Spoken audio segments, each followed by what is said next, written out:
लखनऊ प्रदेश में एससी/एसटी किसानों की जमीनों पर अवैध कब्जा और करोड़ों के बैंक घोटाले का मामला सामने आया है।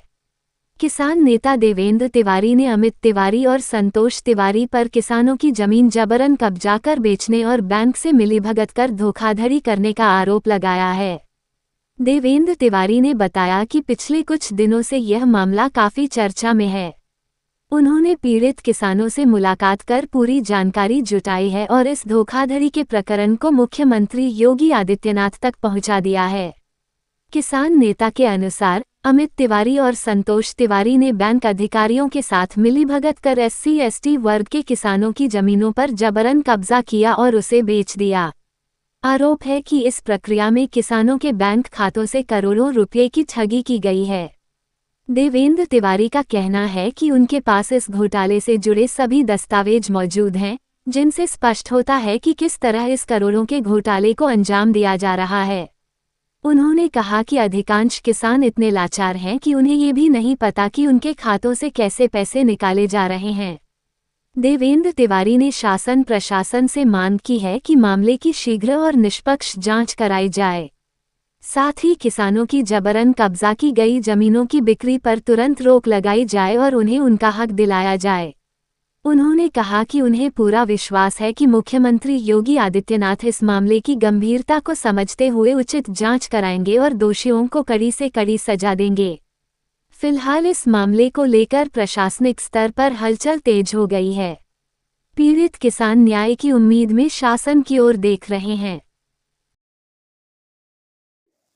जब मैंने जो हजारों करोड़ का घोटाला अमित तिवारी एवं संतोष तिवारी ने मिलकर कंसोर्टियम की जमीन यानी एससी/एसटी की जमीन अंसल की सारी बेच करके हजारों करोड़ का घोटाला किया, उसकी जांच के लिए माननीय मुख्यमंत्री जी को सहित पूरे डिपार्टमेंट को एससी/एसटी आयोग से लगा के सभी को दिया गया।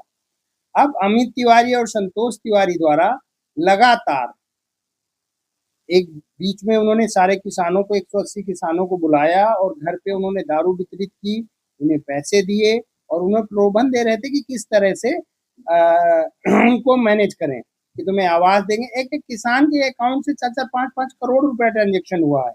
आईसीआई बैंक है, लखनऊ की कई सारी बैंकें हैं, उनका पूरा डाटा मैंने दिया हुआ है।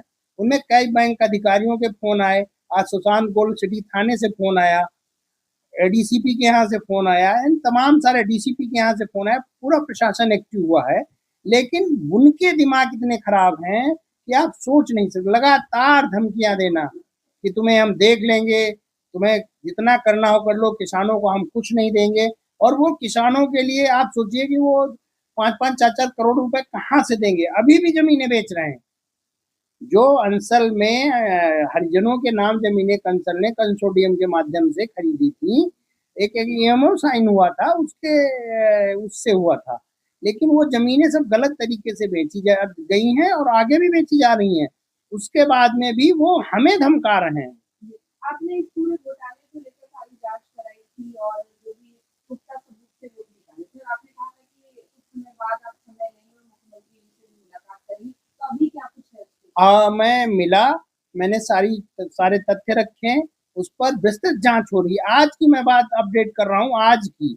आज 5 विभागों से मेरे पास फोन आए, उस चिट्ठी में कि कौन कौन अमित तिवारी है, उनके फोन नंबर्स उपलब्ध कराए गए उन्हें, और सारी एजेंसियां काम कर रही हैं लगातार।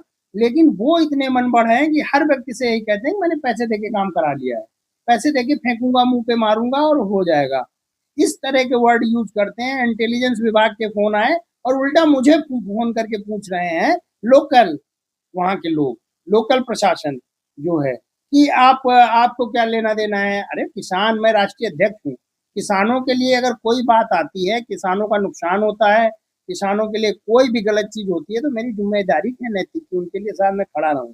आपको भी धमकियां मिल रही हैं? पूरी तरह से धमकियां मिल रही हैं कि तुम्हें मैं देख लूंगा, हजारों करोड़ रुपए का मामला है, 2, 4, 10, 50 करोड़ खर्च कर दूंगा। लेकिन मैं इन सब चीजों से डरने वाला नहीं हूँ। आप लोगों को मालूम है कि पूर्व में भी जिन जिन चीजों को मैंने उठाया है, जब तक उनका निस्तारण नहीं हुआ तब तक मैं बैक नहीं हुआ। किसानों को क्या रवैया, जैसे कि दबाव भी बनाया जा रहा है, प्रलोभन भी दिया जा रहा है, तो अभी किसान किस स्थिति में है? किसानों द्वारा ही, क्योंकि यहाँ से 150 किलोमीटर दूर है, उन किसानों द्वारा ही मुझे अवगत कराया जाता है कि आज मुझे बुलाया गया, धमकाया गया, मुझे अब कह रहे हैं तुम्हें आवाज दिला देंगे, लेकिन उनके अकाउंट से जो फर्जीवाड़ा हुआ है, उन जमीनों को जो फर्जी तरीके से अमित और संतोष तिवारी ब्लॉक प्रमुख भी हैं। अभी हाल में लेटेस्ट आपको एक चीज बताना चाहता हूँ कि उन्होंने 15 करोड़ से ऊपर अपने खाते से निकाला है, जो पंचायत निधि से, उसमें भी बड़ा घोटाला है। उसकी जांच के लिए भी मैंने मुख्यमंत्री जी से कहा है।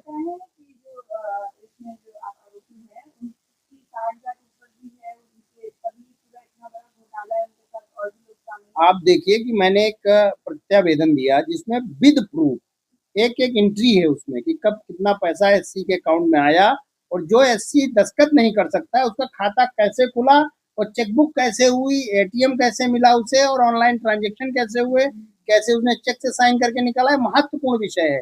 उनको छोड़ करके अन्य चीजों पे जांच की जा रही है, और उन्होंने अपनी कंपनियां बनाई।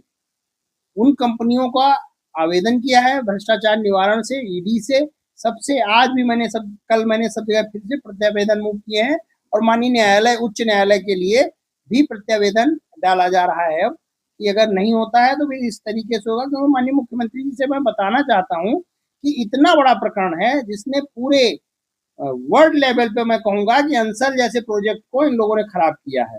इनके खिलाफ कठोर कार्रवाई होनी चाहिए।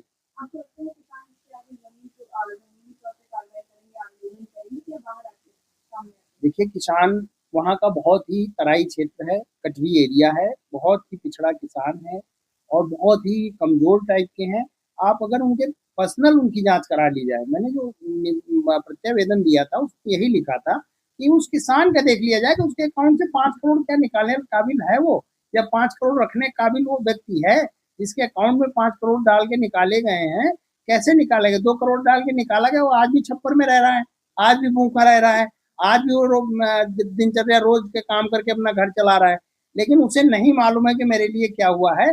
अब गांव घर में हर जगह स्थिति होती है। दबंग लोग हैं, जो वहाँ का ब्लॉक प्रमुख है अमित, वो बहुत दबंग किस्म का आदमी है, और वो उन लोगों को प्रॉपर बुला के धमका रहा है। जब प्रशासन द्वारा फोन मुझे करा सकता है, अन्य तमाम लोगों के माध्यम से मुझे फोन करा सकता है, तो आप सोचिए उन गरीब किसानों से क्या कर रहा होगा वो बढ़ता हुआ। तो ये बड़ा चिंता का विषय है, और इस पर मैं बैठने वाला नहीं हूँ। आज भी मैं गया था सचिवालय, और जल्द से जल्द इस पे कठोर कार्रवाई के लिए आगे भी कार्य किया जाएगा, नहीं तो आंदोलन होगा।